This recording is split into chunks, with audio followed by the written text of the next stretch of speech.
ميساج بغيت نوصلو لكل واحد عنده حلم. ماشي ديما غتلقاها كيف ما انت باغيها.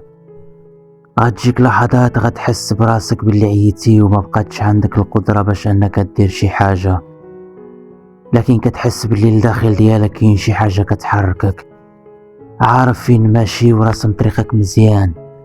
دوزتي بزاف ديال التجارب حتى وصلتي لواحد القناعة بان هاد الرحلة هي الرحلة ديالك بوحدك، وحتى شي انسان ما غادي يعوضك فيها.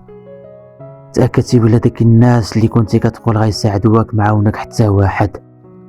عرفتي باللي خاصك تعتمد على الله سبحانه وتعتمد على راسك. حتى حاجة ما كتجي سهلة، اي حاجة كبيرة خدام عليها كتاخد بزاف ديال الوقت، وكتاخد بزاف ديال الصبر وبزاف ديال التضحيات. ممكن هاد اللحظة وانت كتسمع هاد الفيديو دموع حابسة في عينك، وكتقول مع راسك ما كرهتش حتى انا نولي ناجح ونفرح الوالدين ونخليهم يفتخروا بيا. هاد اللحظة الشخص الوحيد اللي يقدر يخليها تولي حقيقة هو انت. غتولي حقيقة ماشي بالهضرة، غتولي حقيقة إذا بدلتي واحد المجهود بشكل دائم وصبرتي حتى توصل داكشي اللي باغي. الميساج اللي بغيت نوصل لك باللي الحياة ماشي مثالية باش تكون ديما ناشط وفرحان. عادي جدا انك تبكي، تطيح، تشعر بالضعف.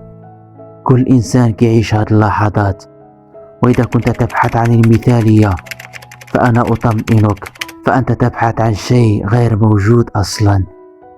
عيش حياتك وطيح ونوض، لكن ما عمرك تنسى باللي طالما الله سبحانه ألهمك بتلك الفكرة أو ذلك الحلم، فكن متأكد أنه مدك بالإمكانيات والأدوات باش يولي حقيقة.